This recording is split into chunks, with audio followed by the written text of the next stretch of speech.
Et bonjour à toutes et à tous, bienvenue sur Divulgation et Vérité sur la chaîne Force Pingouin. Merci d'être avec moi. Évidemment, comme vous le voyez, j'ai changé encore de place. Pour ceux, je préfère quand même dire, pour ceux qui ont reconnu cette texture et ces couleurs-là, bien évidemment, c'est le drapeau russe au complet avec les deux aigles. Mais, comme vous l'avez vu, on va aujourd'hui faire le Chevalier Noir comme sujet du jour, sujet du jour. Et bien sûr, comme vous pouvez le voir, je suis encore tout seul pour la deuxième fois. Alors, ne vous inquiétez pas, hein, je vous rassure tout de suite, tout le monde va bien, personne n'est blessé, personne, etc., n'a d'accident ou quoi que ce soit, tout le monde va bien, c'est juste que, voilà, Gérard, Antoine et toute la compagnie, bah, ils ne peuvent pas, ils sont occupés en ce moment, ils sont en beaucoup de déplacements, donc ils ne peuvent pas être là. Donc, voilà, pour vous informer que tout va bien, il n'y a pas de problème. Sur ce, aujourd'hui, on va faire le Chevalier Noir. Donc, pour ceux qui ne connaissent pas, je vais bien sûr vous résumer, vous détailler aussi qu'est-ce que le Chevalier Noir. Pour ceux qui connaissent, je pense approfondir certaines connaissances et certains détails que, bien sûr, bien évidemment, tout le monde ne sait pas. Alors, déjà d'origine, je vais vous dire qu'est-ce que le Chevalier Noir. Parce qu'on parle du Chevalier Noir, bon, c'est bien. Le plus connu étant le Chevalier Noir du Moyen-Âge, celui qui se balade pendant tout le temps et puis après, hop, c'est marqué dans les bandes dessinées. Le Chevalier Noir, donc ce Black Knight en anglais, que je vais vous expliquer ici aujourd'hui, est en fait tout simplement un satellite non terrestre, donc c'est en fait un satellite extraterrestre, plus précisément un satellite arcturien. D'accord? Donc c'est pas n'importe quel satellite, parce que c'est un satellite qui tourne autour de la Terre. Bien sûr, ce n'est pas comme un satellite artificiel que les humains, hop, avec la NASA où ils veulent, ils lancent, puis après, ils tournent. Voilà. Celui-là est très bien précis. C'est un satellite qui tourne d'est en ouest et qui est sur une orbite quasi polaire. Donc, je vais expliquer tout ça après. Et ensuite, c'est un satellite qui a été fait par la forme de pensée. Enfin, forme de pensée. Je raconte des conneries. Qui a été fait par les Arthuriens, mais par la pensée. Comme les pyramides. Voilà. Bon, après, il y a différentes civilisations, mais c'est comme les pyramides. Les pyramides ont été faites avec la pensée, parce que même une grue aujourd'hui ne peut pas soulever, la plus grosse grue et la plus puissante des grues, hein, peut pas soulever juste une pierre de la pyramide. Donc vous imaginez très bien que même s'il y a eu 1 million d'Égyptiens qui traînaient avec leur lasso la pierre, ils se seraient cassé le dos. Voilà. Ça c'est clair. Je pense que tout le monde est d'accord avec moi là-dessus. Donc, idem pour ce satellite, et il a été fait par la pensée, par nos amis arcturiens, qui sont, bien sûr, et je le rappelle, membres de la Fédération Galactique, qui nous aident, bien sûr, et dont leur étoile est Arcturus, pour info, qui se situe à quelques années-lumière, hein, voilà. Et donc, du coup, c'est un satellite qui a son système d'autodéfense, mais qui est là depuis bien longtemps, plus exactement, plus de 13 000 années terrestres. Donc ça fait quand même un bout de temps. Alors, pour vous préciser quand même beaucoup de choses, le satellite Black Knight, c'est un satellite qui est là depuis plus de 13 000 ans. Donc autrement dit, c'est un satellite qui a toute la connaissance de ce que la Terre a vécu depuis son arrivée. Donc en gros, notre évolution, l'évolution de la Terre, l'évolution du climat, tout ça, il l'a en mémoire. Parce que c'est un satellite. Ça sert à ça. Bien sûr, pour ceux qui ne me croient pas, allez voir sur les photos de l'ISS, c'est marqué. D'ailleurs, je vais vous montrer une petite photo en même temps. Petite photo sympathique du Black Knight. Donc le voici. Voilà, donc là c'est la photo réelle du satellite, tel qu'on le voit, bien sûr, tel qu'on le voit. Donc il ressemble à ça, très exactement. Alors je vous rassure, hein, cette photo a été remise à niveau parce que bon, la vraie photo elle est un peu de traviole, mais ça a été remis à niveau et tout, rien n'a été changé, il y a toujours les pixels de l'appareil, etc. Donc voilà, le Black Knight ressemble à ça. Alors c'est pas une matière, je tiens à vous dire que la matière, vous voyez il y a beaucoup de noir là, la matière qui présente n'existe pas sur la planète. Je tiens à vous le dire quand même, pour ceux qui chercheraient. Donc voilà, c'est un satellite qui a quand même beaucoup de capacités, je le rappelle, donc qui a été créé par la pensée. Le matériel en question, quand vous avez vu voir la coque, elle est entièrement noire, le matos en question n'est pas terrestre. On ne le trouve pas sur la planète. D'accord ? C'est un matos, tu ne peux pas trouver ça sur la planète. Il a un système d'autodéfense. Donc, ça veut dire quoi? Ça veut dire que si on l'approche de trop, il ne va pas vous attaquer. Non, non. Il va vous calmer, dans le sens où il va éteindre toutes vos connexions électroniques pour ensuite que vous, vous perdez un peu, vous éloignez, le temps qu'après vous reprenez. Il a aussi d'autres manières de défendre.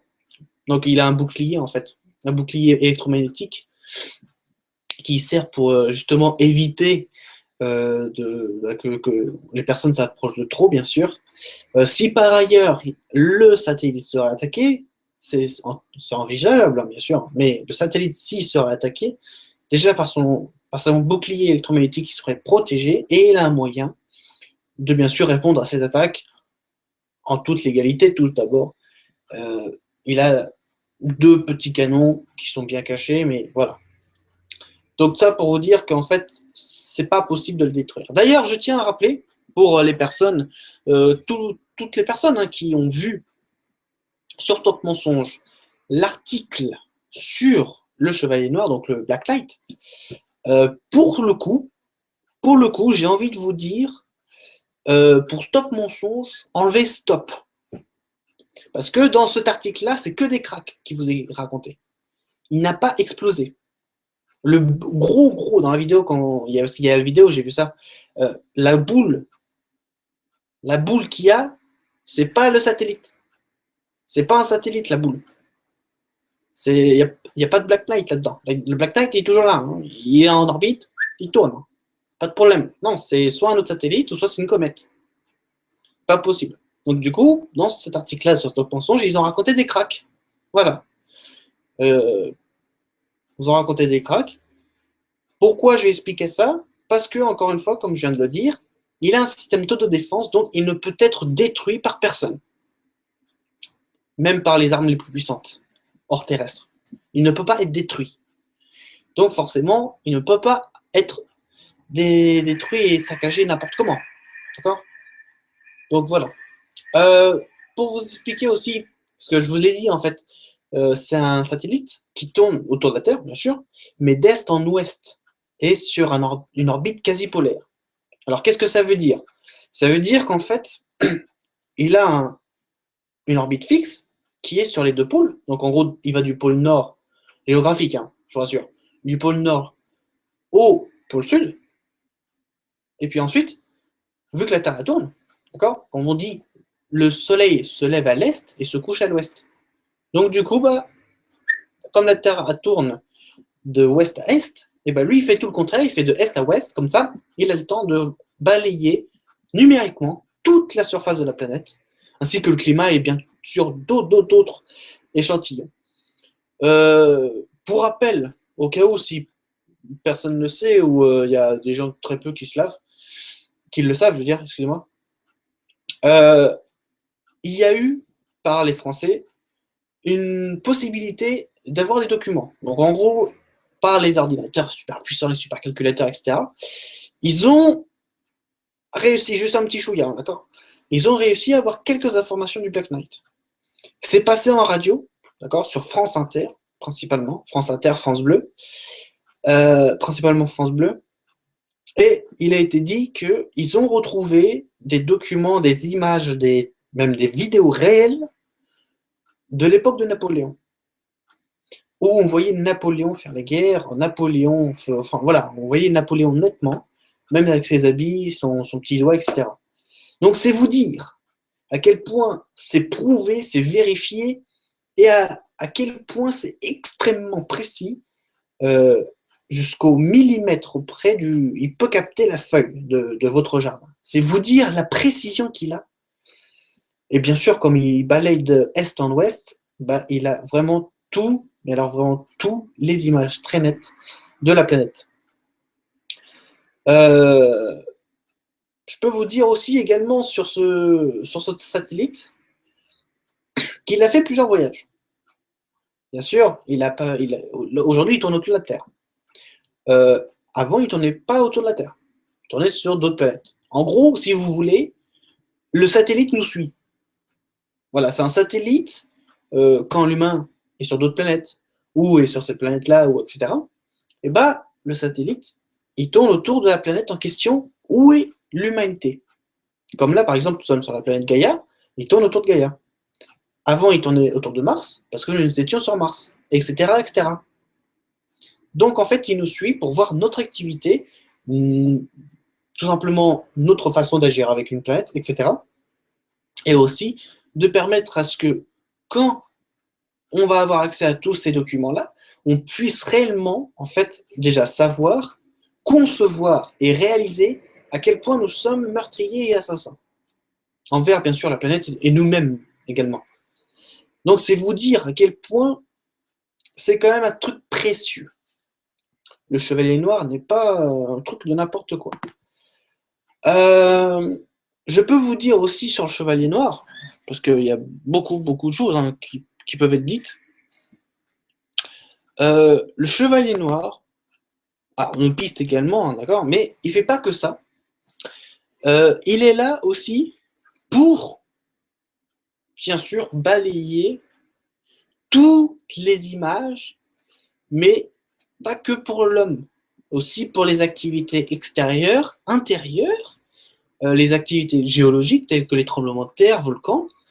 C'est pour vous dire, si on aurait accès au satellite, on pourrait prévoir avec le satellite à quel moment le volcan, la terre tremblerait ou un cyclone, etc., pourrait survenir dans les prochaines heures. Donc, et puis deux choses, le climat, comment a évolué le climat et tout ça. Si on aurait réellement accès, on pourrait avoir tout ça comme info. Tout ça. Donc, c'est vous dire, il y a beaucoup de choses. D'ailleurs, je tiens à préciser, le Chevalier Noir, là, vous le voyez, vous l'avez vu en image. Bon, c'est une image 3D, ok? Mais il est disponible sur d'autres densités, d'accord? Il va jusqu'à la 6D. Il a été conçu de la 3 à la 6D. De sorte à ce que même si vous êtes en astral ou mental, vous le voyez et donc il se protège de tout ça. Ainsi, c'est pour ça qu'il ne peut pas être détruit en fait. C'est pour ça. Il est sous plusieurs densités, donc il peut aller sur plusieurs densités en même temps.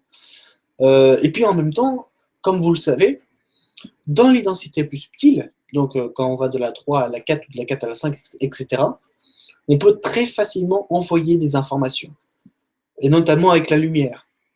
C'est pour ça d'ailleurs que nos amis les extraterrestres, ceux que vous connaissez, la Fédé Galactique, ont accès à tout ça instantanément, parce que tout simplement, ils ont conçu le satellite de telle façon, parce qu'il n'y a même pas besoin de parabole pour envoyer une petite image. Vous vous rendez compte un peu? Juste parce que la lumière, et nous, l'humain, on découvre ça aujourd'hui, la lumière peut transmettre des informations d'un point A à un point B sans que l'information ne soit abîmée, détruite, etc. Donc c'est vous dire à quel point ils sont avancés technologiquement, ce qui est tout à fait normal, et à quel point nous sommes obsolètes technologiquement, et que nous allons vers aussi découvrir toutes ces technologies-là. Donc d'ailleurs, pour ceux qui savent, aujourd'hui on est en train de découvrir que le laser peut transformer des informations. C'est vous dire. D'ailleurs, pour ceux qui ne le savent peut-être pas ou qui ont un petit doute là-dessus, si vous avez une parabole chez vous, que ce soit une parabole télé, une parabole internet ou n'importe quoi, si vous posez, alors après c'est une question de réglage bien sûr, mais si vous posez bien à la bonne fréquence, à la bonne onde, vous réglez tout comme il faut, vous aurez accès à des sons de l'univers. Je tiens à le rappeler, avec une parabole normale, d'accord? Il suffit d'avoir le matos pour après convertir le tout, puis ensuite voilà. Donc, vous pouvez avoir des sons depuis l'espace, vous pouvez avoir des images de l'ISS, etc. Tout ce que vous voulez. Donc à partir de là, vous doutez bien que la technologie, et bien sûr après la créativité, explose, bien sûr. Là, Dès qu'on découvre un truc, bien sûr, là, on a plein de choses en tête.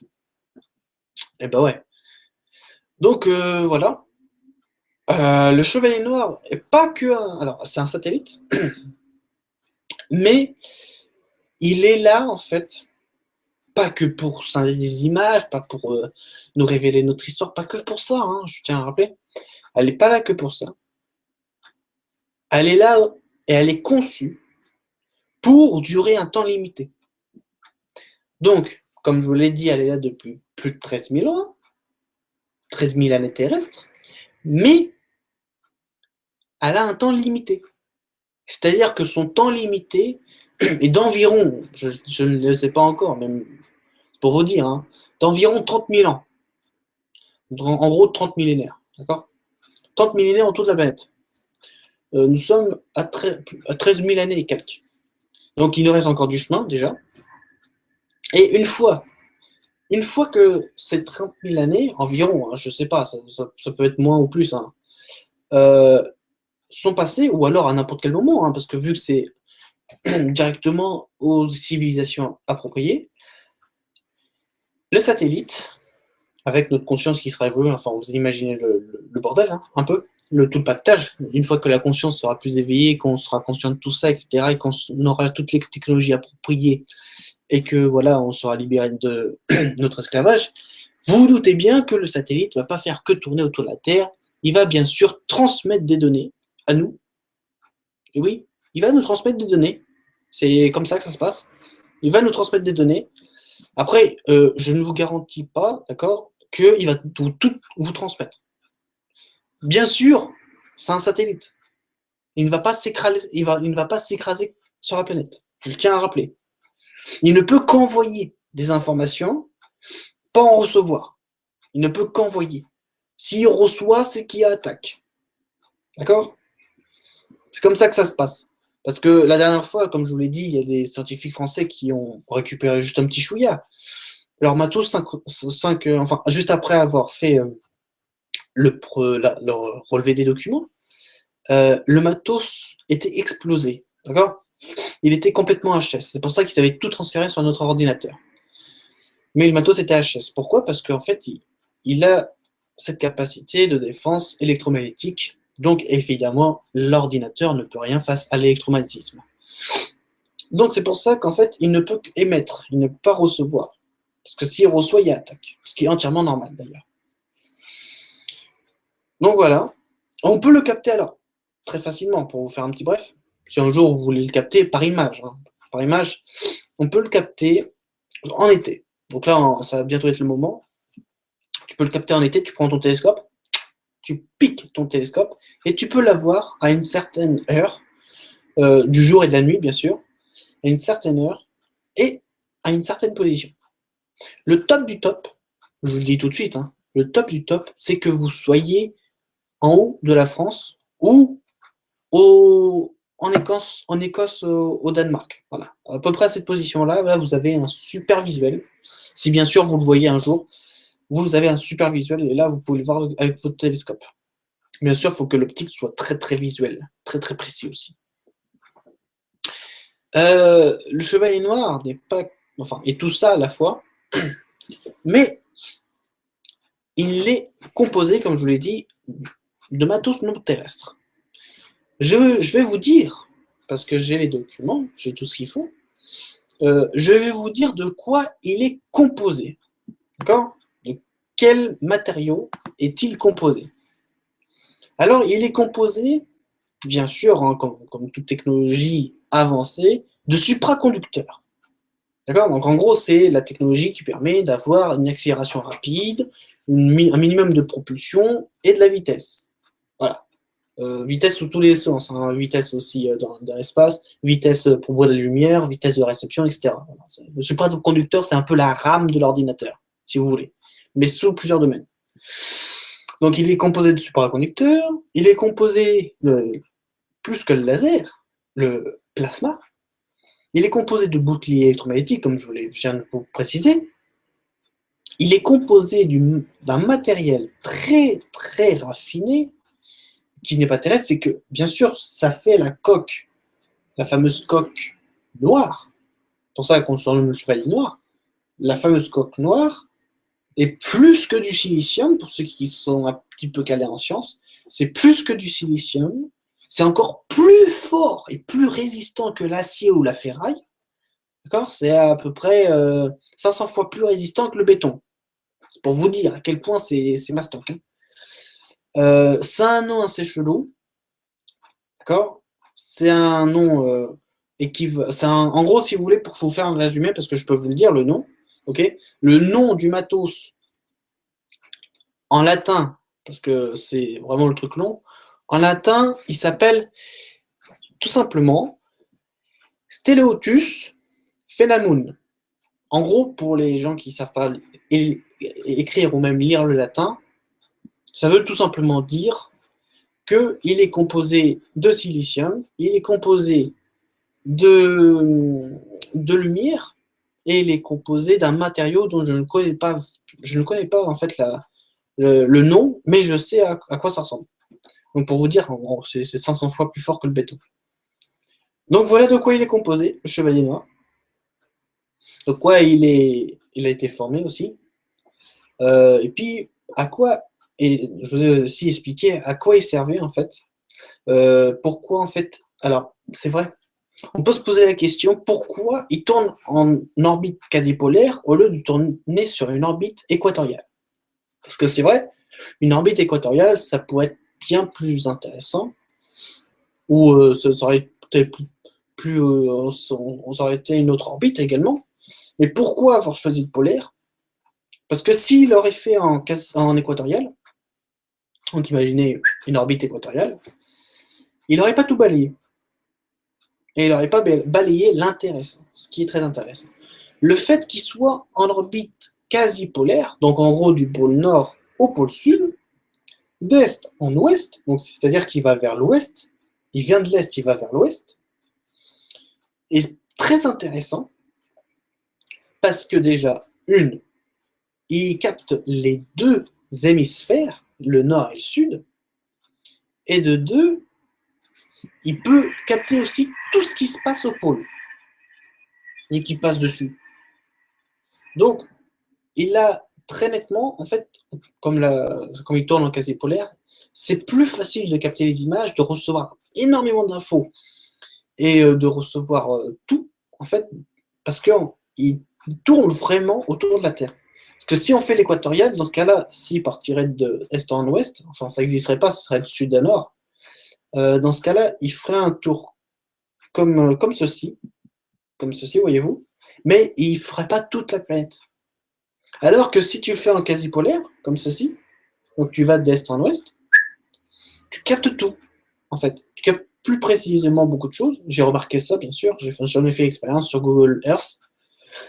Si tu fais de sud à nord, pratiquement, et puis après tu te déplaces à est à ouest, avec bien sûr la vitesse du globe hein, qui se défile de ouest à est, et bah du coup, ça permet déjà d'économiser de la vitesse, okay, d'économiser des propulseurs, et d'avoir tout simplement tout l'intégral du globe terrestre sans en dépenser énormément d'énergie.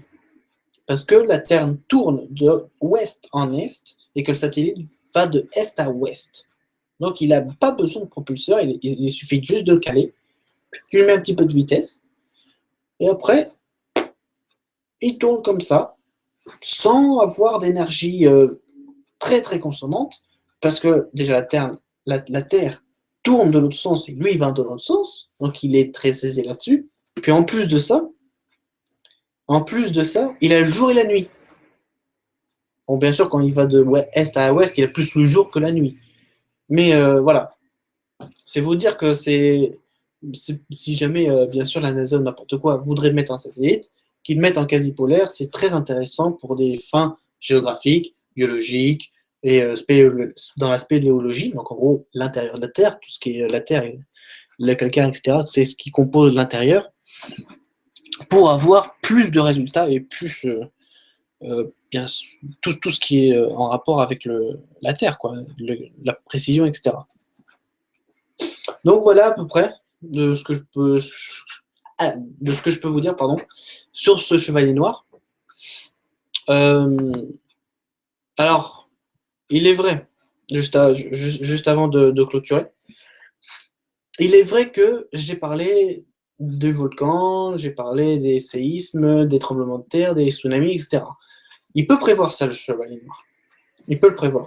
Ce qu'il sait, en fait, depuis le temps il a tourné, il a fait des algorithmes. Hein. Le truc, tu vois, c'est un truc super avancé. D'ailleurs, par rapport à cela, et je tiens à vous le dire, hein, juste avant de passer aux questions, par rapport à ça, est-ce que vous savez que le 21 août, c'est une date très précise, parce que déjà, il y a l'éclipse. Il y a l'éclipse de lune, le 21. Donc, en gros, c'est 2 mois après le jour le plus court de l'année, un mois avant l'équinoxe, donc c'est pas banal. Et deuxièmement, vu que c'est une éclipse, donc ça émet beaucoup d'énergie, on est bien d'accord. C'est la Lune qui se fait éclipser, ce n'est pas le Soleil. Donc, en l'occurrence, vu que c'est une éclipse, eh ben, ça libère beaucoup d'énergie. Donc, la Terre peut se lâcher. Je tiens à rappeler à tout le monde qu'il y a un très fort risque, et on en avait parlé bien sûr avant dans les autres émissions, il y a un très fort risque, c'est juste un avertissement, c'est pas pour paniquer tout le monde, je tiens juste à avertir, il y a un très fort risque actuellement que ce volcan qui s'appelle le Yellowstone pète. D'accord? Pour vous expliquer, pour vous faire le topo, si ce volcan-là, il pète, euh, déjà, le continent nord-américain, d'accord?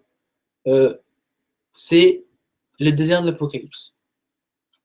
Parce que c'est un super volcan, le truc, tu vois? En gros, c'est la moitié de la Russie. Le volcan. Le volcan, c'est la moitié de la Russie. C'est vous dire à quel point il est énorme, d'accord? Parce que mine de rien, en fait, le Yellowstone est placé non loin de Chicago, pas de Chicago, mais Indiana, pas loin d'Indiana, dans la ligne de Edmonton au Canada. Et donc, du coup, s'il explose, bah, vous vous doutez bien que le Nord-Américain, au revoir. Ok. Puis ensuite, il suffirait d'un mois pour recouvrir la planète de cendres. Ok. Puis ensuite, tu fais un mois, tu te les congèles, vu qu'au début, il va faire chaud, mais après, ça va être froid, vu qu'il n'y a plus de végétation, plus de soleil, etc. Donc, tu vas te les congeler. Puis après, hop, tout ça, ça va se dissiper. Puis voilà, tu vas voir ce qui va rester. Je tiens à rappeler que si vous ne le voulez pas, très important, si vous ne le voulez pas, il faut bien sûr remédier à ça, déjà une.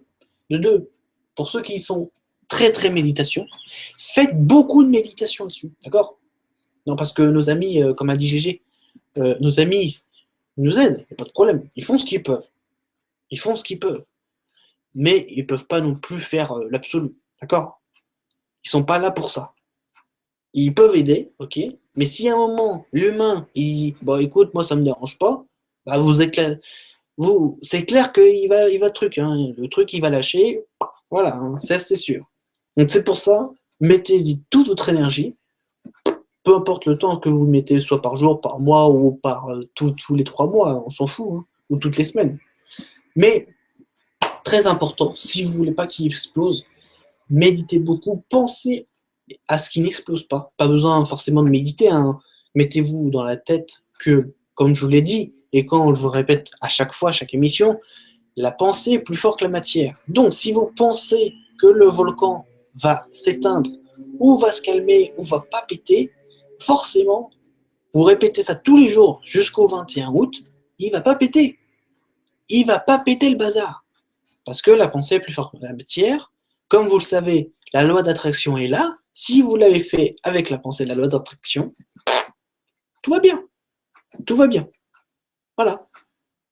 Donc c'est pour ça, je tiens à vous avertir, en même temps que je parlais des volcans, je tiens à vous avertir de ça, parce que eux, ils sont au courant là-haut, grâce aux chevaliers noirs.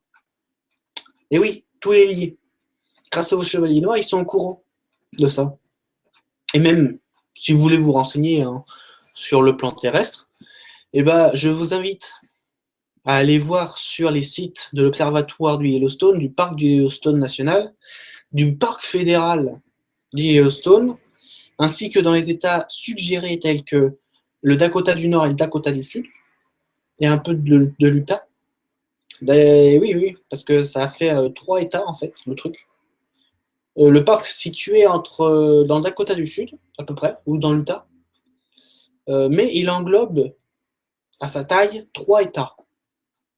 Donc voilà, si vous voulez des renseignements, je vous invite à aller là-bas, je vous invite à taper Yellowstone fréquence au séisme. Vous aurez tous les pics, bien sûr, tout ce qu'il faut pour vous renseigner, et bien sûr, faites vos conclusions à la suite. Bien sûr, bien évidemment, je n'oblige personne, j'avertis juste que si vous ne faites rien pour aider à le calmer, eh ben, vous aurez ce que vous aurez voulu, en fait, c'est-à-dire l'explosion, tout simplement. Donc voilà, c'était vraiment pour conclure tout ça. Pour conclure le sujet aussi, le Chevalier Noir, sachez que c'est un satellite, c'est pas un vaisseau. Je tiens quand même à le rappeler parce qu'il y a beaucoup de personnes qui disent oui, mais c'est un vaisseau, il se déplace, etc. Même il reçoit des infos et qu'il les garde chez lui dans le Chevalier, forcément, ça doit être conduit par quelqu'un, etc. Non, c'est un satellite comme l'ISS, comme les autres satellites que tu as pour ton téléphone, que tu as pour la météo, la télé, etc. etc. Sauf que là, bon, c'est un peu plus gros, un peu plus bourré technologiquement. Donc voilà, c'est autre chose aussi. Donc voilà un peu tout ça. Donc dès à présent, on va passer aux questions. D'ailleurs, juste avant de commencer à prendre les questions, d'ailleurs, je vous remercie d'avance pour les questions. Mais n'hésitez pas à mettre toutes vos questions. Bien sûr, je réponds à toutes les questions, au maximum que je pourrai. Et si après, je ne vous ai pas pris votre question, je veux dire, et qu'on arrive à la fin, et bah, reprenez votre question. Mais bien sûr, je vous le referai rappeler, vous reprenez votre question, copier-coller, vous la mettez en commentaire, vous savez comment ça marche. J'insiste très bien là-dessus parce qu'il n'y a pas beaucoup ou très peu qui en remettent leurs questions juste après, c'est pour ça. Donc on va passer aux questions. Alors les questions, pardon. Alors la première question, alors bonjour à tout le monde d'ailleurs hein, au début, parce qu'ils disent salut, salut, salut, donc coucou tout le monde. Hein. Première question qui nous vient de petite Corinne et qui nous demande, alors bonjour, donc salut Corinne, est-ce possible de le voir à l'œil nu? Si on a de la chance, merci. Alors oui, comme je viens de le dire en fait dans le sujet, on peut le voir à l'œil nu, à une certaine orientation. Si tu te mets dans le Sahara, tu le verras très peu, bien sûr. Si tu te mets plus vers le nord, tu le verras beaucoup, beaucoup plus facilement. Bien sûr, là où que vous avez les aurores boréales, ou pour ceux qui habitent au Groenland, ou ceux qui s'y rendent au Groenland, soit par le Canada, soit par l'Islande, etc., et ben là, vous avez énormément de chance parce que c'est le point où on peut le voir le plus nettement possible. Pas à l'œil nu parce qu'il ne faut pas déconner quand même. Mais si vous prenez un télescope, vous pouvez le voir très très nettement au Groenland. Voilà. Je vous le rappelle, hein, il a une orbite quasi polaire. Donc le point le plus culminant étant le pôle nord et le pôle sud.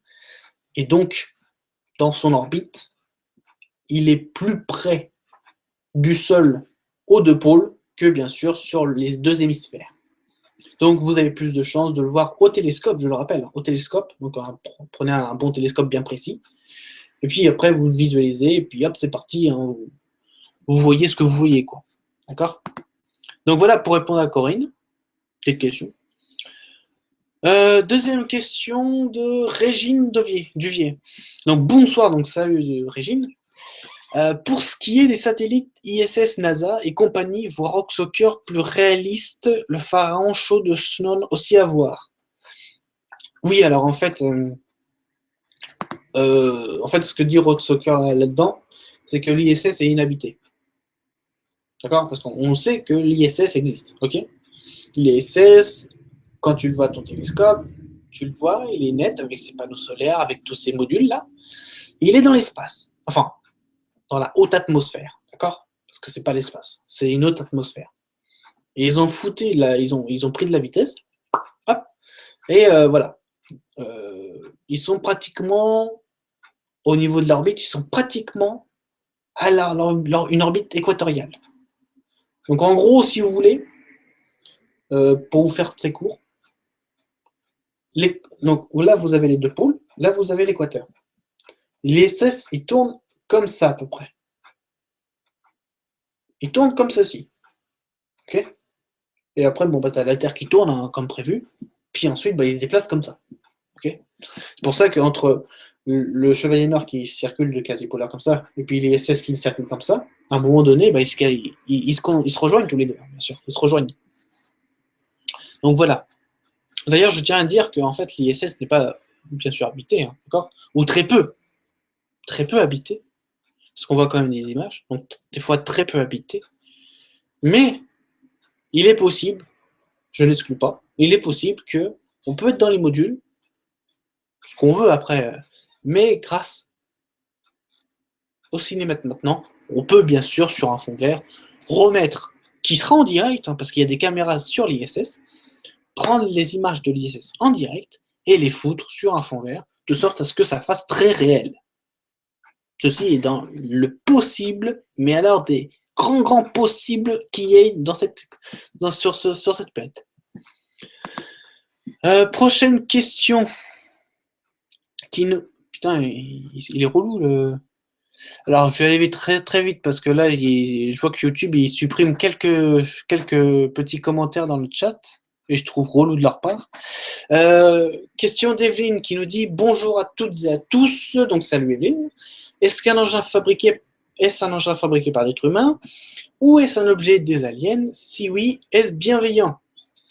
Donc, pour répondre, je pense que tu as eu ta réponse, mais je vais quand même remettre la réponse. Non, il n'est pas fabriqué par l'humain. Oui, il est fabriqué par des aliens, donc des extraterrestres. Il est fabriqué par les Arcturiens, okay, qui viennent d'Arcturus, l'étoile que vous voyez très nettement à côté de la Grande Ourse, et qui est fait par la pensée. Okay. C'est un satellite qui vient du peuple arcturien et qui est fait par la pensée. Je pense que Gérard vous en a parlé dans les vidéos précédentes, mais je tiens à le rappeler, c'est très important, qu'il n'est pas humain, qu'il n'est pas fabriqué avec du matos, d'accord, comme nous on fabrique une voiture, etc. Il est fabriqué comme la pensée, à la pensée, comme les pyramides, et il est robuste, il a son self-défense, voilà, c'est un gros truc, et puis là ensuite il a été mis en orbite, là où l'humain habite sur une planète, et puis hop, c'est parti. Voilà. C'est tout simplement ça. Oui, est-ce bienveillant? Ah oui, c'est vrai, j'ai pas répondu. Oui, les Arcturiens sont bienveillants, ils font partie de la Fédération Galactique. Voilà. Toujours Devine, est-ce qu'il y a des prophètes sur ce volcan? Et si oui, par qui? Des prophéties sur ce volcan?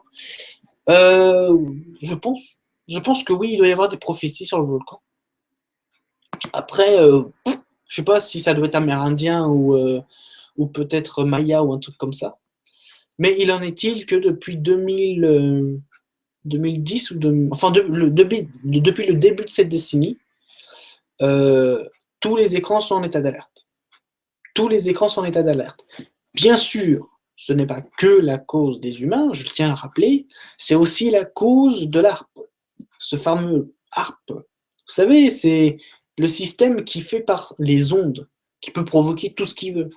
Et donc, sous Obama, je pense qu'il en fait aussi sous Trump, hein, bien sûr, j'exclus pas cette possibilité.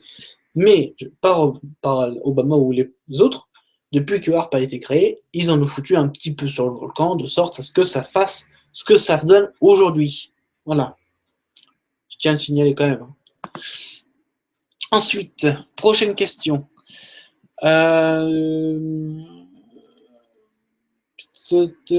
important ce que tu...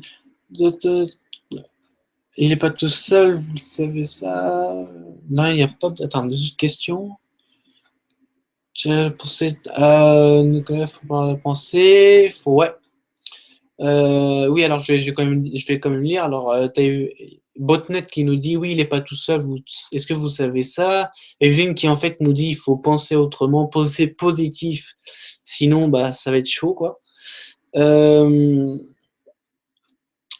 D'où vient, voilà, Philippe Dupagne qui nous demande, entre guillemets, d'où vient le nom de Chevalier Noir Black Knight en anglais. Donc en fait, Black Knight, donc Black qui veut dire noir, et Knight avec un K qui veut dire chevalier. D'accord? Pourquoi ça a été fait? Pourquoi chevalier? Pourquoi noir? Alors noir pour sa couleur, comme vous l'avez pu voir, c'est les noirs, donc déjà ça explique. Et le chevalier, parce qu'il est très, très, très robuste et qu'il a des capacités de défense. Comme je vous l'ai expliqué, il a ses capacités de bouclier, d'accord? Donc il se protège de tout ce qui vient très très proche du satellite. Il peut contre-attaquer s'il le veut. Voilà. C'est pour ça qu'il est surnommé chevalier. Parce qu'un chevalier est comme ça. D'où son nom, Black Knight, chevalier noir. Voilà. Question suivante. Michel Raoult dit qu'il va se passer quelque chose à la date du 21 août 2017. Est-ce de cela qu'il parle? Car lui dit que ce sera positif. Alors oui, Michel Raoult, je ne connais pas trop, mais je regarde des vidéos en ce moment de lui. Effectivement, il a parlé de cette date qui est le 21 août. Alors, c'est une date où lui, en fait, il dit qu'il va bien avoir une éclipse, qu'il va bien avoir des énergies qui vont booster, tu vois. Il dit, je pense qu'il doit dire également que il va y avoir la venue des ET, etc. Un truc dans ce style-là. Alors oui, tout ce qu'il dit, c'est vrai. C'est vrai, hein. Je remets pas en cause sa parole, hein. C'est vrai ce qu'il dit. Mais il faut penser aux conséquences aussi. Parce qu'il n'y a pas que le positif dans la vie. Il faut aussi savoir qu'est-ce qui se passe en fait dans la réalité. Parce que c'est bien, j'avoue, c'est très bien, c'est top, hein, de penser positif, etc. Mais des fois, il est quand même sympa de revenir aux choses réelles, le concret, comme par exemple le Yellowstone qui peut être pété, ou une éventuelle montée de la résonance de Schumann, brusque, comme ça, ou etc., etc. Alors, la résonance de Schumann, oui, bon, certes, c'est positif, mais sachez que tout le monde, voilà, a une fréquence différente. Donc, tout le monde, avec la résonance de Schumann, je tiens à dire d'ailleurs que nous sommes d'ailleurs en 4D, quatrième dimension, densité, je veux dire, parce que dimension, c'est autre chose. La résonance de Schumann, c'est la planète. Après, chacun a son taux vibratoire, chacun évolue d'une autre manière. T'en as qui vivent mal et d'autres qui le vivent très très bien. D'autres, c'est moyennement. Voilà.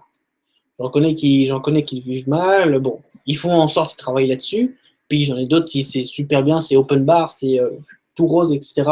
Tant mieux pour eux. Mais voilà, il faut quand même prendre les deux, un peu des deux, bon, plus de positif que de négatif, mais il faut quand même voir ce qui va arriver, ou ce qui est possible d'arriver, les probabilités. Prochaine question. Prochaine question. Lucide Esprit, bonjour Evelyne, qui est Jean-Michel Raoux. Alors oui, c'est spécialisé dans les énergies cosmiques. En fait, il est aussi spécialisé, Michel Raoux, de ce que j'ai pu voir, de tout ce qui est le cosmique, dans tout ce qui est les lieux d'énergie, les lieux principaux où tu as des bases souterraines extraterrestres, tout ce qui est, voilà, tout ce qui entoure ce mystère-là, lui, il est dedans. Clairement, il est dedans. Voilà. C'est un peu ce que j'ai su par ces vidéos. Alors, prochaine question de Botnet Universe qui nous dit la race la plus ancienne que je connais très bien, 35 000 ans d'avance sur nous,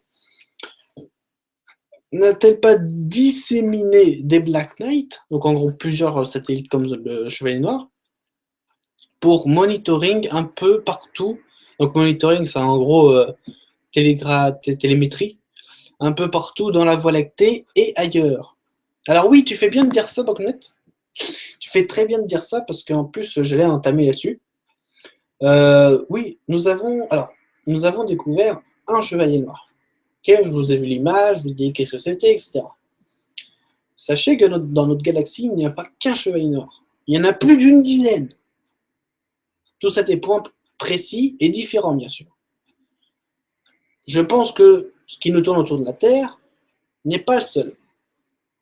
Je pense pas qu'il doit être tout seul, qu'il doit tourner autour de la Terre. Peut-être que c'est celui qu'on a principalement découvert, donc on se focalise dessus, mais ça se trouve, il y en a deux. On ne sait pas. Par contre, ce que je sais, c'est qu'il n'est pas tout seul dans la galaxie. Et il n'est pas tout seul dans le système solaire. Je tiens quand même à le dire, hein, il n'est pas tout seul. Voilà. Il y a plusieurs Black Knight qui font le travail d'analyse, qui font le travail de capter des images, enfin, de capter tout ce qui se passe sur la planète, dedans, aussi bien dedans que dehors, à la surface, la planète en général, etc. Donc vraiment, c'est voilà, la grosse analyse de la planète avec ces gens qui sont à la surface. Puis ensuite, il récupère tout ça, et puis comme je vous l'ai précisé, par d'autres densités ou par la lumière, il envoie ça, pouf, et hop, c'est parti. Voilà, il envoie ces infos-là au peuple qui l'ont fabriqué, puis ensuite, eux, ils ont toutes les infos, puis voilà. Ça fait un super truc, quoi. Comme si, par exemple, on vous foutait un drone dans les centrales nucléaires, puis que vous saviez ce qui se passe réellement dans les centrales en temps réel, à la vitesse de la lumière. Mais imaginez juste ça. Ce serait énorme, hein. Bah, c'est pareil pour eux, sauf que c'est à l'échelle, bien sûr, planétaire. Donc ça, c'est voilà, c'est ça qui est génial, quoi. C'est top.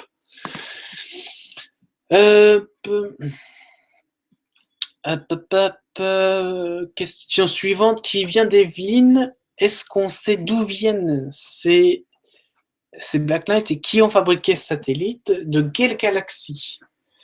Alors, je vais le rappeler, quand même. Je vais le rappeler que ce satellite est fabriqué par les Arcturiens. Donc ça s'écrit A-R-C-T-U-R-I-E-N-S. D'accord, Arcturiens. Qui viennent de l'étoile d'Arcturus, principalement. Donc qui est pas loin. Pas loin de chez nous. Hein. C'est dans la Voie lactée. C'est pas loin, c'est à côté. Bien sûr, à la vitesse de la lumière. Hein, parce que si vous voulez, avec les propulsions, là, vous en avez pour des années et des années. Ce satellite a été fabriqué par eux, par la pensée. Il a été fait en sorte qu'il fasse tout ce que je dis. Hein. Il analyse la planète, etc. Donc c'est un satellite. Il a sa propre auto-défense. Donc comme je vous l'ai dit, il a un bouclier électromagnétique qui permet de le protéger de tout. Il est sur différentes densités, de la 3 jusqu'à la 6D. Donc il est sur la densité 3, 4, 5 et 6D. Donc 4 densités en même temps. D'accord ? C'est quand même assez énorme. Et il est dans cette galaxie, qui est la Voie lactée, dans ce système solaire. Et puis il est dans le champ d'Hélios, qui est notre soleil, bien sûr. Et donc, il fait son travail, il accomplit son travail, comme bien sûr il a été programmé. Bien évidemment, tout ça, ça a été dit précédemment dans le sujet, mais je tiens quand même à redire que c'est un satellite fait par les Arcturiens, par la pensée, comme les pyramides, parce que même la plus puissante des grues aujourd'hui, ou même si vous prenez un vaisseau spatial et que vous soulevez la pierre, le vaisseau il va être abîmé. Je tiens à vous le dire tout de suite. Le vaisseau il va être abîmé. Et même si vous prenez un géant, lui il va se casser le dos, quoi. Tu vois. Donc c'est quand même assez lourd. Hein. C'est pour vous dire juste une pierre. Je parle d'une pierre. Je parle pas de la pyramide. Une pierre c'est quand même assez lourd. Je tiens à le dire. Puis il y a aussi d'autres choses, il analyse la planète, les gens qui sont dessus, etc., le climat, le dessous, ce qu'il y a dans la planète, le noyau, ce qui est, etc., le réseau Agartha. Hein. Donc il scrute tout ça, et il est positionné sur une orbite quasi polaire. Donc en gros, du pôle sud au pôle nord, et après, il se déplace d'est à ouest. Ok, la Terre se déplace d'ouest à est. C'est pour ça qu'il y a des fuseaux horaires. À l'ouest, t'as moins, et à l'est, t'es plus. Parce que le soleil se lève à l'est et se couche à l'ouest. Donc, automatiquement, la Terre se déplace d'ouest à est, ce qui est normal. Le satellite, il va dans l'autre sens, il économise ainsi de l'énergie. Et bien sûr, tout ça, il est tranquillement en train de le sculpter. Ah oui, j'ai oublié de vous préciser aussi, parce que bon, vous allez me dire, oui, c'est bien, c'est un satellite, machin, mais comment il fait pour être alimenté? Ah oui, parce que nos satellites à nous, ils sont alimentés par le soleil. ok, avec des panneaux solaires super grands qui font la taille d'un stade de foot, et puis ensuite, tu peux capter l'énergie, et puis ça alimente le satellite. Bien. Comme je vous l'ai précisé, il est sur plusieurs densités en même temps. D'accord? Il est sur la 3, 4, 5 et 6. D, densité. Donc, il est sur des densités plus subtiles, quand même. Assez intéressant. Comment il se fait alimenter? Comment il est généré? Par quelle énergie est-elle ou est-il généré? C'est encore plus fort que le plasmique, en fait. C'est encore plus fort. C'est l'énergie nucléaire, c'est carrément obsolète. C'est préhistoire à côté de ça. Tu vois. Alors, je ne sais pas forcément quelle énergie. Je sais qu'il est doté de l'énergie antigravitationnelle. Ce qui est normal, c'est la base. C'est la base pour eux. Après, il est plus fort que le plasma. Donc, en gros, l'énergie qui est dedans est plus fort que le plasma. Quelle est principalement et comment s'appelle cette énergie? Je m'en rappelle plus. Je m'en rappelle plus. Je ferai des recherches sur mes documents que j'ai dans mon Mac là, parce que j'ai tout ça gardé dans le Mac. Mais je sais que l'énergie est encore plus avancée que la technologie plasma. Voilà. Il y a un peu de technologie plasma qui fait partie de l'énergie qui est utilisée, mais c'est encore plus avancé que le plasma. Et bien sûr plus concentré en plus petit, de façon à ce qu'il fasse quand même pas mal de cycles. Sachant que, bien sûr, un cycle est l'équivalent de notre apparition, ou la moitié de l'apparition des dinosaures sur la planète Terre. Un cycle, hein, c'est l'équivalent, c'est pas sûr, d'accord, c'est pas...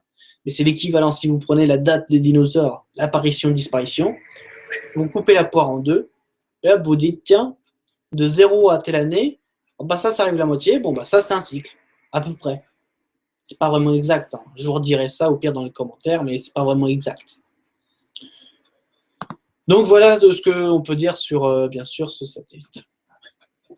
Prochaine question qui nous vient. Alors oui, Yellowstone, il se trouve dans le nord-ouest des États-Unis, sur 3 États, l'Idaho, le Montana et le Wyoming, qui sont pas loin de la Californie d'ailleurs. Lucide Esprit qui nous demande quelles sont les conséquences de l'explosion du Yellowstone sur la France. Alors, tout simplement, je vais préciser. Putain, j'ai soif. Je vais préciser clairement la probabilité, parce qu'après, avec les vents, vous connaissez le truc, ça change, d'accord? Avec la probabilité, en combien d'heures, non, parce que là, on calcule en heures, d'accord? En combien d'heures le continent nord-américain serait dévasté, et en combien de jours la France serait atteinte de ça. D'accord?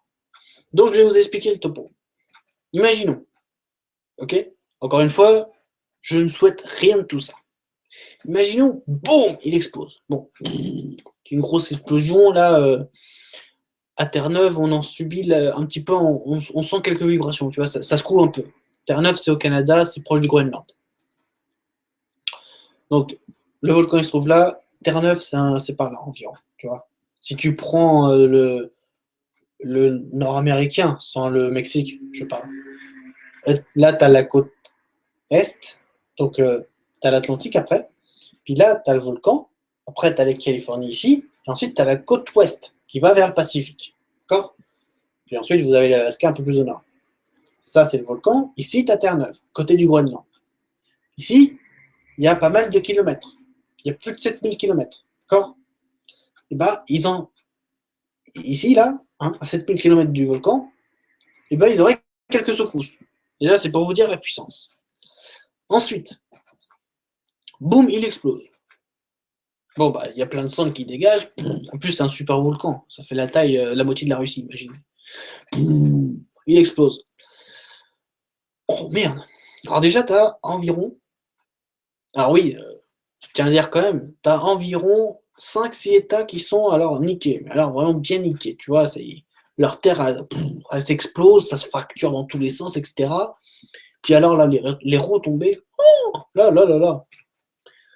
Donc les Idaho, Montana, Wyoming, plus 2 autres États, l'État du Nevada, là où est le rang de Stock Mensonge, et l'État qui est juste les deux États du Dakota, donc Dakota du Nord et Dakota du Sud. Voilà. Là, c'est un gros boom. Hein. Donc vous imaginez la Californie qui est vraiment juste à côté. D'accord? C'est collé au Nevada, pratiquement. Collé au Nevada.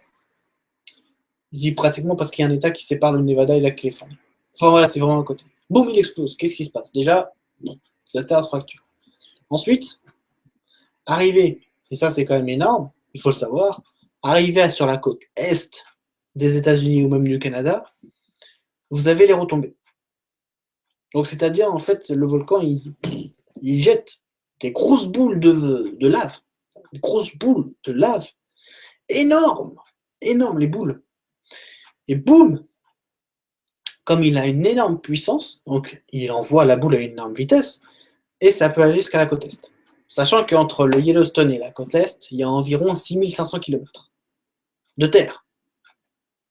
C'est l'équivalent de la France jusqu'à Montréal, en avion.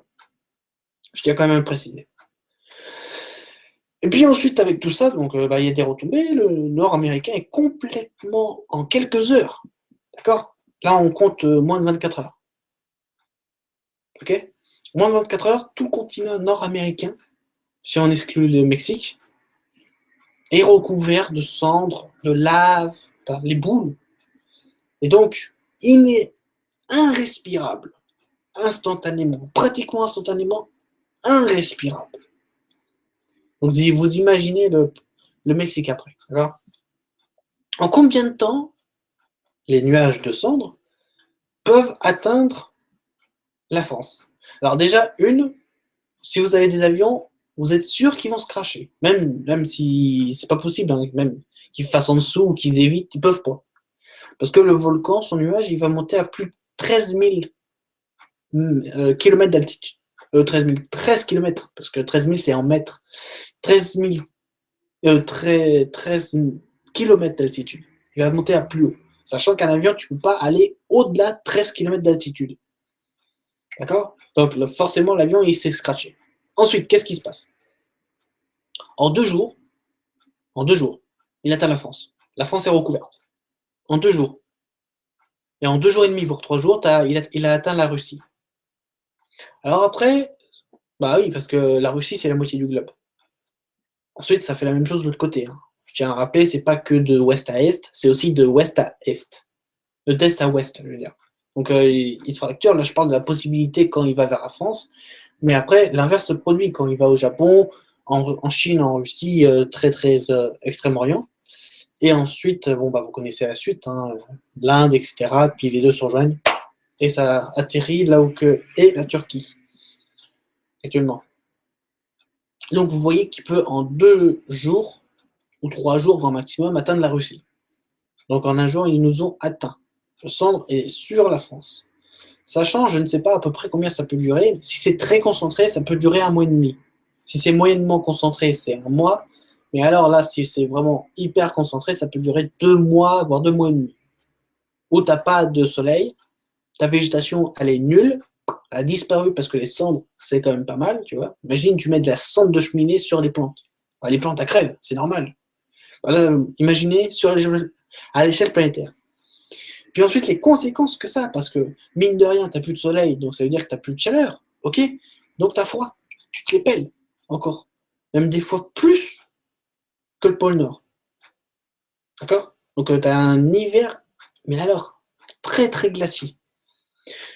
On pourrait bien sûr dire que c'est comparable à l'ère glaciaire. Sauf que l'ère glaciaire est quand même plus adorable à vivre, parce que déjà, une, tu as du soleil, et de deux, tu es sur de la glace. Or là, tu es sur des routes, puis en l'occurrence, tu n'as plus de soleil, parce que voilà, il y a trop de concentration de cendres.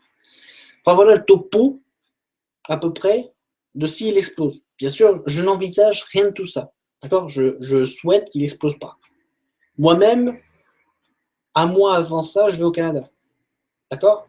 Un mois avant le 21 août, je vais au Canada. Donc vous imaginez très bien que je ne vais pas être pour. Hein, je vais être contre qu'il explose. Ok? Donc bien sûr, comme je le redis, il faut vraiment que vous mettiez, soit dans la tête ou que vous méditez, ça dépend. Enfin, que vous pensez, du moins, pas que vous mettez ça dans la tête, mais que vous pensez quand même un peu à l'atténuer. C'est-à-dire que vous pensez qu'il ne va pas exploser. Ça va l'atténuer. Tout est énergie, quand on vous le répète à chaque émission, tout est énergie, même la radio. Hein. C'est pour ça que vous la captez, parce que votre cerveau est apte à recevoir les ondes que vous avez émises sur votre radio, et puis aussi l'oreille, parce que tu entends le son. Puis tu peux capter toutes les ondes, hein, si tu veux, si tu vois autre chose. Et grâce à ce que tu as pensé, grâce à ce que tu as émis comme parole, ou n'importe quoi, hein, ça peut être. Bon, pour les religieux, ils peuvent dire que c'est des prières. Voilà, ils le font comme ils veulent. Du moment qu'en fait, tu penses tout simplement que le volcan ne va pas exploser, et que tu penses, même si tu es très convaincu qu'il ne va pas exploser, et que c'est par exemple, on va prendre l'échelle de Paris. D'accord? Donc Paris, c'est à peu près 5 millions d'habitants, à peu près, je pense, un truc comme ça. Je ne sais pas les chiffres exacts. On part sur 5 millions d'habitants, d'accord? Qui font tous ce truc-là. Ben, je vais vous le dire, ça atténue beaucoup. Hein. Donc imaginez la planète. Parce que 5 millions, déjà, t'as de la fumée. T'as un petit peu de fumée. Donc, mais 5 millions, je dis quand ils sont très très actifs, hein, d'accord? Tous les jours, non-stop, jusqu'au 21. Donc imagine, si tout, ce serait génial que toute la planète, tous les gens conscients de la planète le fassent vraiment. Comme ça permettrait en fait qu'il n'explose pas du tout, que le truc qu'il se calme et que voilà, on puisse pas avoir tout ça. On puisse juste avoir une petite éclipse qu'on voit, tu vois, une petite éclipse. Puis on savoure l'éclipse, puis ensuite on reçoit tout ce qu'il nous donne. Voilà. Ça, c'est dans le plus fort des possibles de nous ce qu'on souhaite. Voilà, c'est pour vous dire. Donc voici la réponse par rapport à la question demandée de Lucide Esprit. Prochaine question qui. Oh putain, la vache. Ah là, ils sont. Ouf. Il y a tellement de questions qui arrivent là. Question. Alors oui, c'est vrai. D'ailleurs, je passe à cette vidéo parce que je le vois là tout le temps. Ça fait depuis 3 émissions que je le vois. Je passe un petit message à YouTube par laquelle je souhaite qu'ils réforment ou qu'ils refassent une mise à jour sur leur logiciel pour le chat. Parce que mine de rien, j'observe le chat, mais toutes les questions qui ont été posées avant que j'ai pas lu ou que j'ai pas lu les commentaires, je ne peux pas les avoir. Même si je remonte à fond, je peux pas les avoir. Parce qu'ils le suppriment automatiquement YouTube. Donc forcément, c'est pas cool de leur part et je demande par cette vidéo qu'ils fassent une mise à jour pour régler au plus vite ce problème. Parce que pour les youtubeurs, c'est un vrai casse-tête. Déjà un vrai problème pour avoir toutes les questions. Merci d'avance YouTube. Donc, les questions qui sont posées. Frac Pradel qui nous demande les métaux qui constituent le chevalier noir, est-ce qu'ils ont été analysés? Alors je pense, oui. Je pense que les scientifiques ont dû l'analyser. Je ne me suis pas vraiment penché sur les scientifiques. Je me suis plus penché sur le chevalier noir. J'ai observé toutes ses qualités, le matériau qui l'entoure, à quoi il sert, etc. Je sais tout ça. Après, ce que les scientifiques ils ont analysé, j'en sais véritablement rien. J'espère qu'ils ont fait une analyse formelle et très précise de la coque, du matériel qui est utilisé pour le chevalier noir. Et dans ce cas-là, ça rendrait possible ce que je dis. Ça rendrait super. Ça aurait une preuve du moins, parce que c'est pas dans le fait de la possibilité, parce que ça l'est en fait. Mais ça donnerait une preuve à ce que je dis là tout de suite dans cette vidéo. Je pense réellement qu'ils l'ont analysé. Il faudra se pencher vraiment sur les scientifiques en question. Il faudrait en fait retrouver les scientifiques, le site de la base scientifique qui fait ça, etc., qui s'occupe de tout ça. Puis là, on aurait toutes les réponses. Mais je pense, oui, qu'ils ont dû l'analyser parce que ils se sont pas dit comme ça, tiens, il est là, on va prendre des documents et puis on va rien d'autre faire. Non, non, je pense qu'ils sont penchés vraiment sur la question et qu'ils l'ont quand même un peu analysé.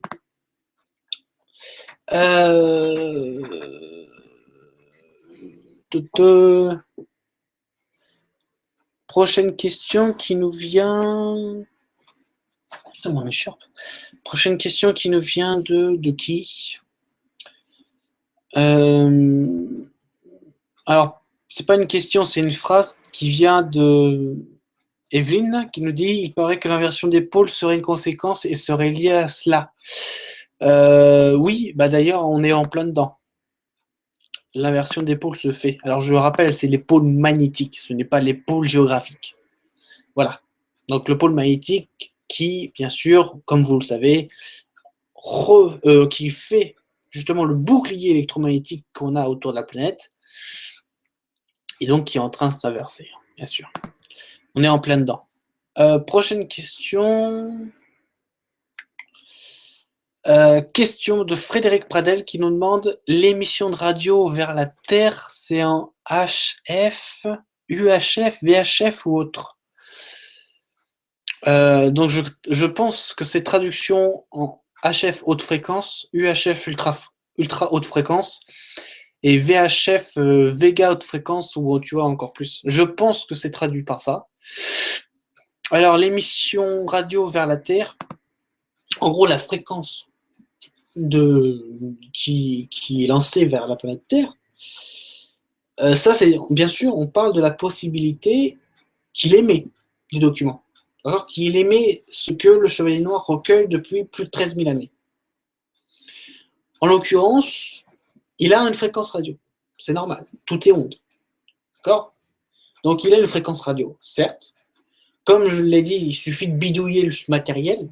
Donc il faut vraiment, c'est pas du matériel genre la petite radio de ta voiture. Hein. Il faut le super matos du coin, le truc qui est vraiment dernier cri, high-tech, qui peut capter et qui peut justement recevoir toute fréquence allant de 0, côté bien, de 0 MHz jusqu'à 1000 MHz. D'accord? Une fois que tu as trouvé ce matos qui fait ça, déjà, tu as payé très cher le truc. Puis ensuite, il suffit juste de te caler, ok, avec ton antenne, il suffit juste de te caler sur la bonne fréquence. Je ne sais pas laquelle, évidemment, hein. Je ne sais pas quelle est la fréquence exacte, mais si tu bidouilles un peu le truc entre 0 et 1000 MHz, tu trouveras. Tu vas le trouver. Ça, c'est clair. Après, quelle fréquence? Je n'en sais rien. Mais je sais que si tu bidouilles entre 0 et 1000 MHz, tu vas trouver. Prochaine question qui nous vient de... Merci. Qui nous vient de... qui nous vient d'Evelyne dernièrement, qui nous dit Nicolas, tu penses pas que la NASA est en contact avec les Arcturiens depuis le temps? Alors, la NASA, je vais vous dire avec quel extraterrestre, ou quelle, du moins, civilisation extraterrestre, elle est en contact. D'accord? Pour répondre à la question, non. Voilà, pour répondre à la question, c'est non. Maintenant, je vais vous dire pourquoi la NASA a des contacts extraterrestres et avec qui précisément, avec quelle civilisation. Vous doutez bien qu'ils ont les grilles, d'accord? Parce que Roswell, c'était inévitable, d'accord? Donc, du coup, ils ont enchaîné là-dessus. Donc, on sait qu'ils ont les grilles. Pas Roswell, qui date de 69. Ou de 60, dans les années 60, en tout cas, dans les années 60. Parce que 69, il y a eu Roswell, et puis il y a aussi la fameuse expédition vers la Lune. Ensuite, vous avez les grilles. Donc forcément, vous avez les dracos. Parce que c'est la pyramide. Vous avez les reptiliens. Parce qu'ils sont sur la planète Terre. Vous avez une partie, pas totalement, mais une partie des archontes. D'accord? Et vous avez la NASA en liaison et en contact. D'accord? Vous avez une autre civilisation qui est neutre. D'accord? Qui ne prend pas de parti. Qui est neutre. Totalement neutre. Qui est les Tausétiens. Les Tausétiens. Alors, ça s'écrit T-A-U, plus loin, C, E accent aigu, T-I-A-N-S. Les Tausétiens.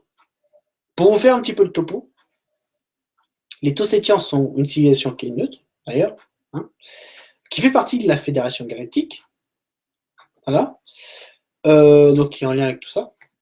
Et puis en plus de ça, c'est un peu, je dis bien entre guillemets, les parents des grilles, pas des grilles, mais des dracos. Je dis bien c'est entre guillemets. Parce que c'est pas sûr. Ce moment précis, c'est pas encore sûr. Mais le Tossétian, enfin la civilisation tossétiane est une civilisation qui est neutre, ne prend pas de parti, ou très peu, et que ce n'est pas une civilisation agressive. Ce n'est pas une civilisation agressive, mais pacifique. Donc voilà en quoi la NASA a des contacts avec les extraterrestres. Voici, donc voilà, je vous ai fait une petite liste. Tossétian, Gris, Draco, Reptilien et une partie des archontes. Voilà, ça c'est la NASA, ils peuvent contacter tout ça en même temps. C'était pour vous donner un peu la liste de ce que la NASA a comme contact avec les extraterrestres. Prochaine question, la lâche. Ah bah c'est bon, ça y est, YouTube il a résolu le problème, c'est bon. Le problème du chat est résolu. Alors, prochaine question. Prochaine question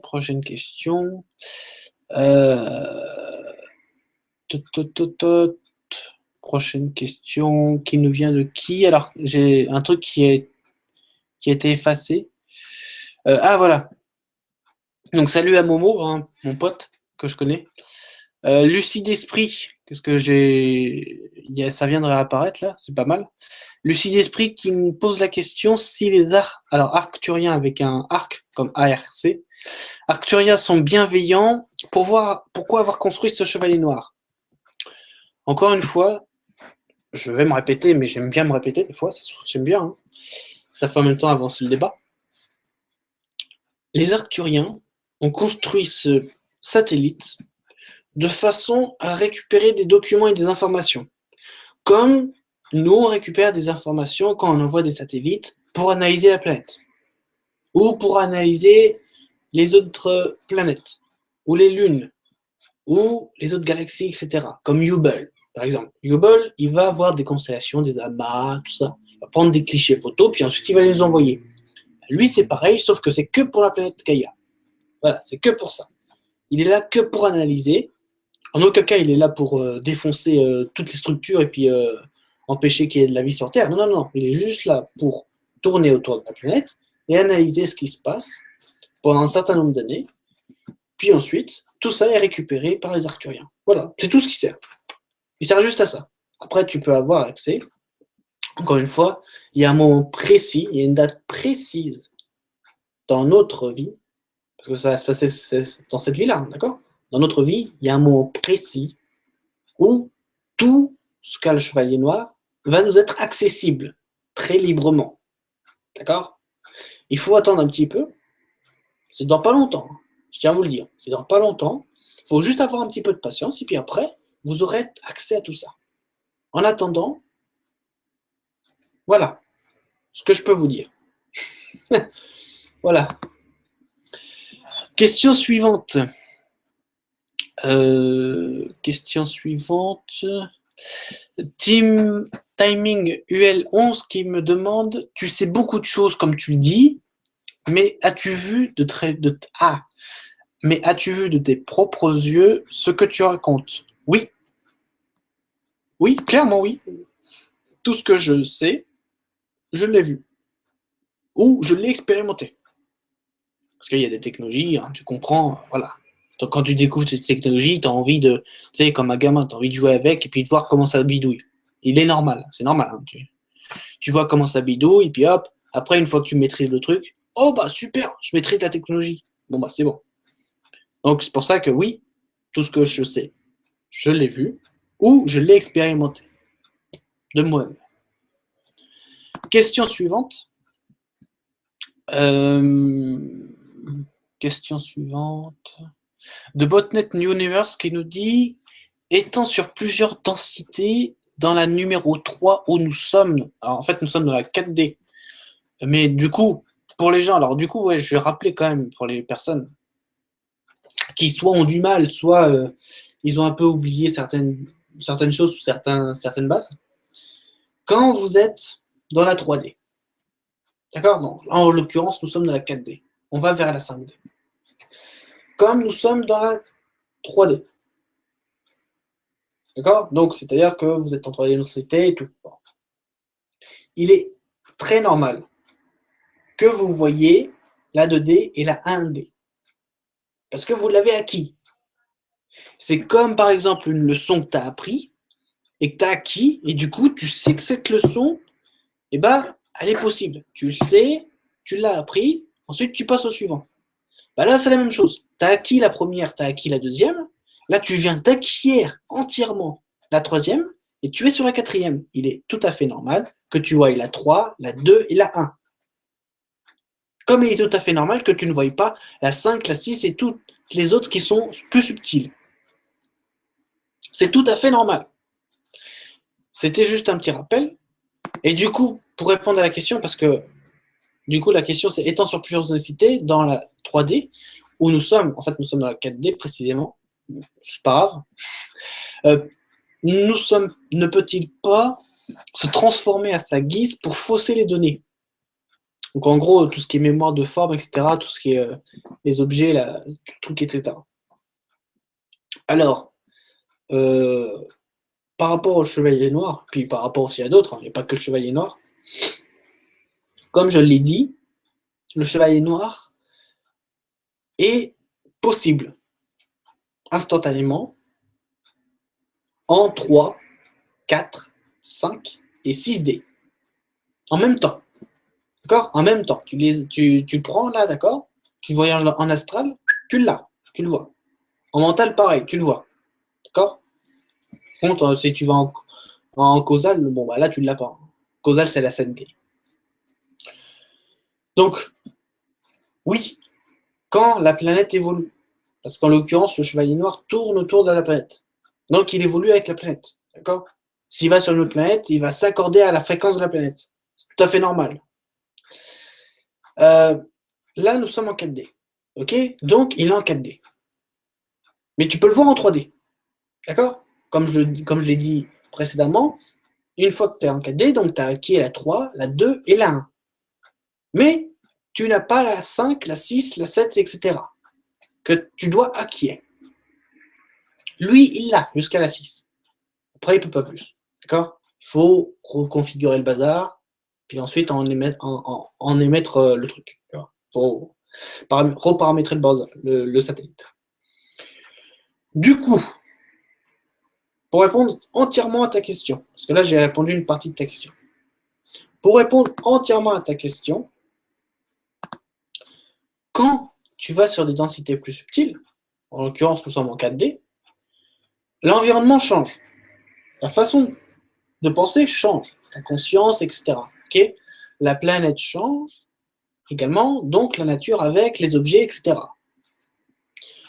De la 1 à la 4D, arrivé à la 2D, il y a beaucoup de choses qui changent. Déjà, tu passes la 1 à la 2, là, tu as énormément de choses, tu sais. Parce que la 1, tu es à l'état roche.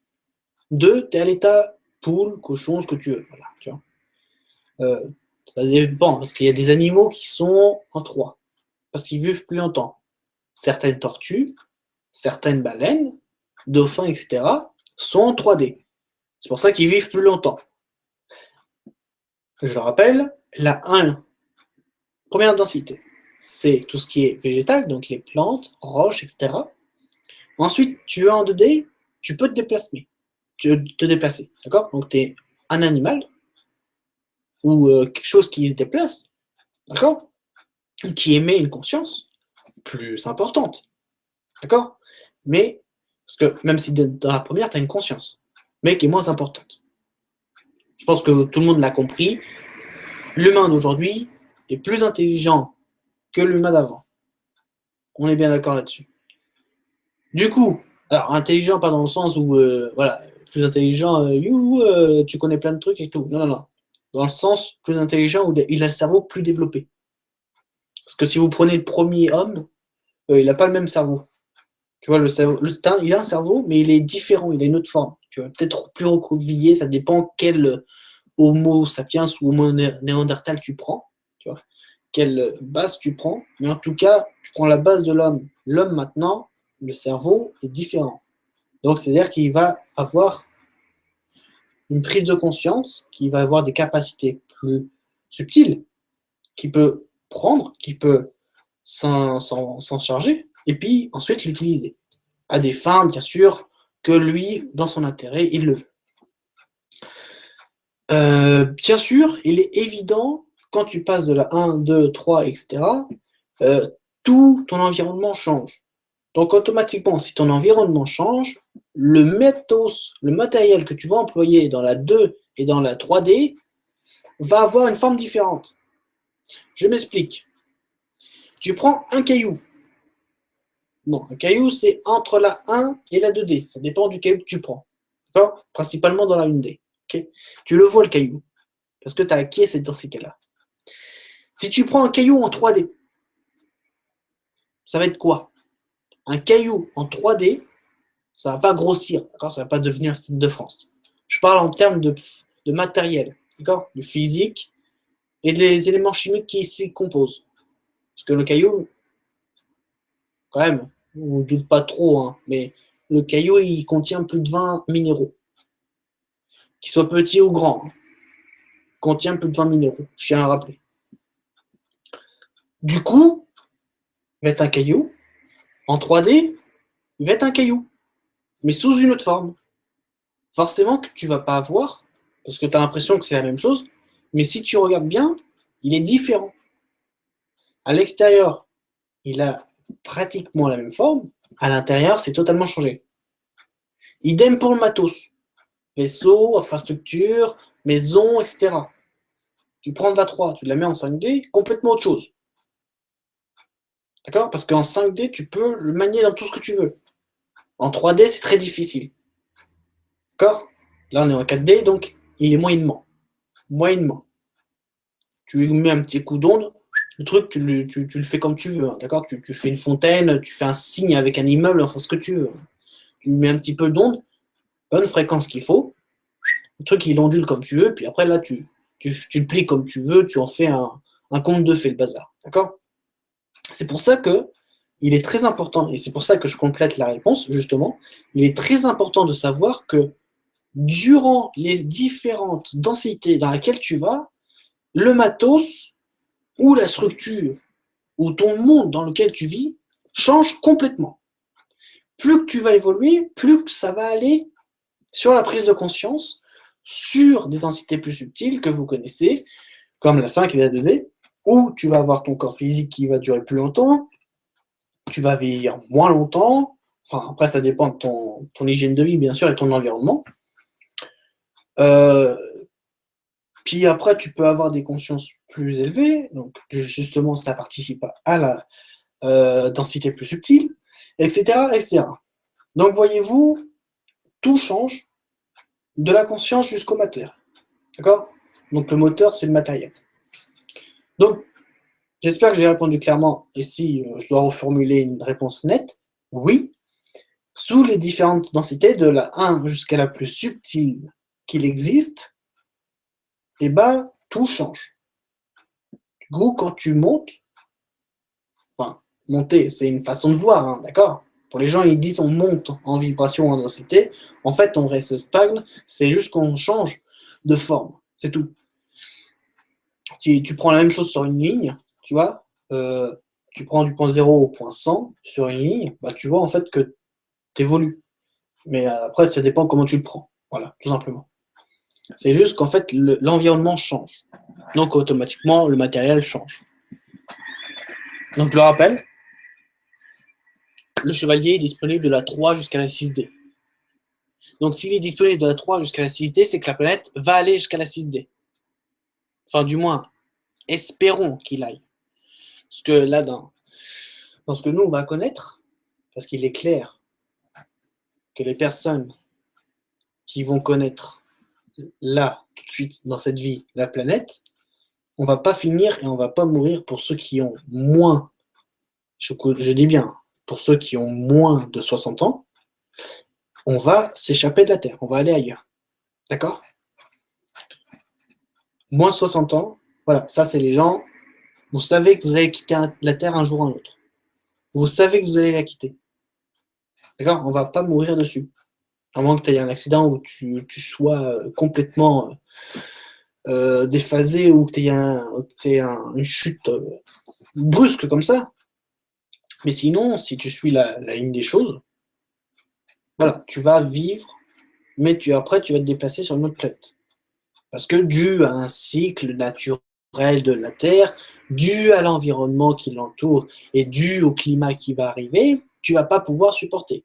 Donc du coup, tu vas devoir aller sur d'autres planètes, telles que Mars ou Pluton ou d'autres qui s'y procurent dans les autres systèmes solaires. Et donc du coup, il est probable qu'il atteigne la 5D. Après, on va peut-être s'en aller, d'accord? Mais il est probable que la Terre aille, parce que son objectif, là, c'est la 5D, clairement. Là, on est dans la 4, on ne l'a pas acquis complètement, on est en train de l'acquérir, mais son objectif est d'aller vers la 6D.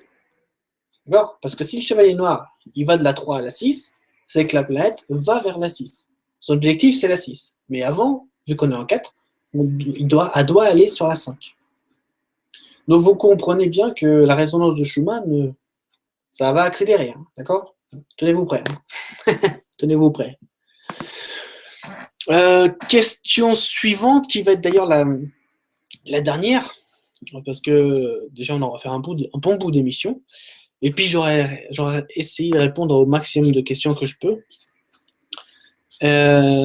Donc je vais prendre une dernière. Alors juste avant de prendre la dernière, je vais tout simplement vous laisser le temps de reprendre vos questions que je n'ai pas pu poser à l'émission là. Donc vous reprenez toutes vos questions, faites un petit copier-coller, vous mettez ça sur un support. Une fois que vous voyez la vidéo qui est en replay, donc en gros vous pouvez à la demande faire lecture ou pause, et ben vous foutez les questions qui sont juste en dessous dans les commentaires. J'y répondrai bien sûr avec grand plaisir et avec détail s'il le faut.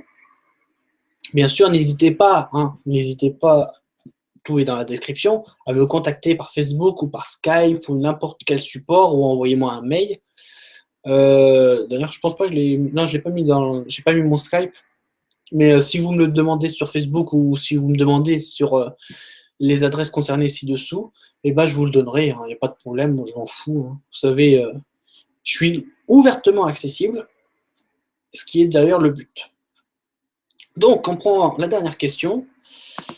Dernière question qui nous vient de qui? Alors, j'essaie de reprendre celles qui sont avant parce que du coup, ils sont revenus et c'est pas mal. Question. Alors, du coup, on va prendre les dernières qui sont venues. Question. Question,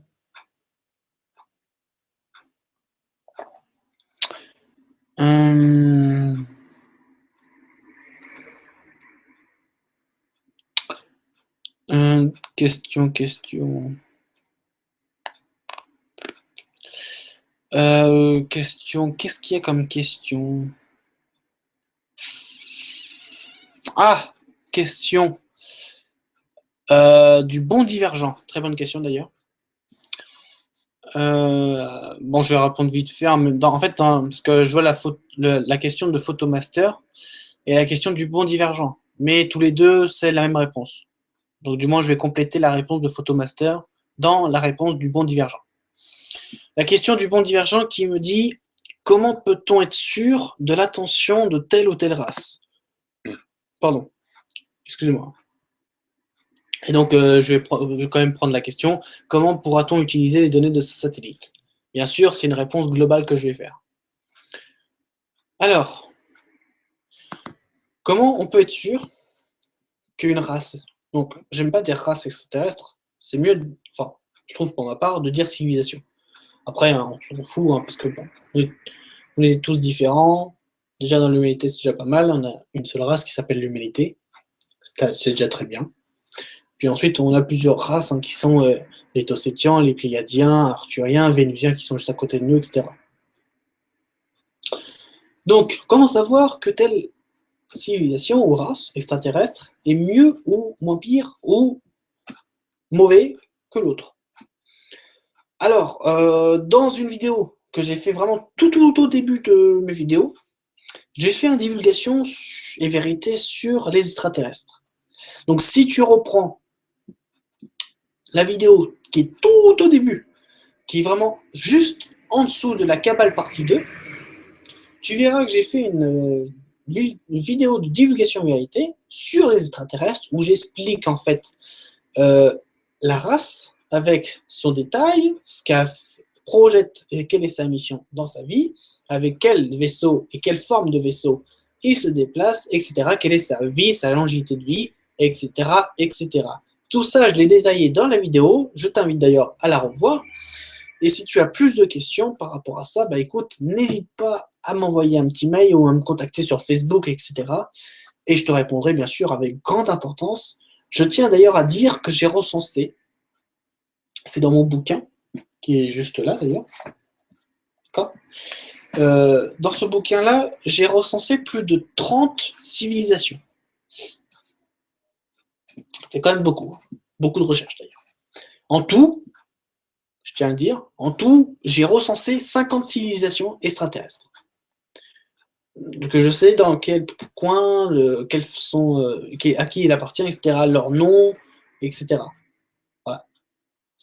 J'ai recensé 50 civilisations ou races extraterrestres sur mon Mac, donc que je sais, que j'ai en ma possession, et que je peux vous dire au cas où, bien sûr avec leur accord, hein, ça va sans dire que si je dévoile comme ça là, à la va-vite, sans qu'ils soient d'accord, bon bah là, il y a un problème sérieux. Hein. Puis dans ce cas-là, je suis un peu affecté aussi. Mais j'ai tout ça en ma possession, donc je suis apte à vous dire les 50 civilisations que j'ai. Après, bien sûr, je recherche toujours, hein, d'accord, mais je trouve que les 50, c'est déjà pas mal. Après, bon, ça a des liens de parenté, tu sais, ça hybride, ça va partout, ça. Puis aussi les mondes, univers parallèles, donc ils sont à côté, en fait, reliés quand tu vas dans l'étoile de Sirius A, reliés à un autre univers qu'on appelle univers parallèle, parce qu'il est en fait juste à côté de nous. C'est comme si on dit une rue parallèle, donc c'est une rue qui est à côté de nous. Donc là, c'est l'univers qui est à côté de nous, en l'occurrence. J'ai juste à rechercher un peu. Bon, ça me demandait un petit peu de temps, hein, bien sûr, des années, mais j'ai juste à rechercher, puis là, je vais avoir tout ce qu'il faut. Mais déjà, je peux vous dire que j'ai recensé 50 civilisations, avec tous leurs détails que j'ai en ma possession. Donc, c'est déjà pas mal. Pour répondre à la question, donc oui, pour répondre à la question de Bon Divergent, je t'invite alors à revoir la vidéo Divulgation et vérité, les extraterrestres. J'ai tout dit là-dedans. Après, si tu veux plus de précision ou autre chose, tu m'envoies un petit message, soit par Facebook ou mon Skype, si je vais te le donner, bien sûr, quand tu me demanderas soit par email ou soit par Facebook. Bien sûr, je te donnerai toutes les réponses qu'il faut. Pour répondre, parce que ça complémente aussi, pour répondre à la question de Photomaster, qui nous pose la question que, en fait, je me rappelle plus, attends, je vais te le reprendre. Mais en fait, ça complète clairement à ce que j'avais dit.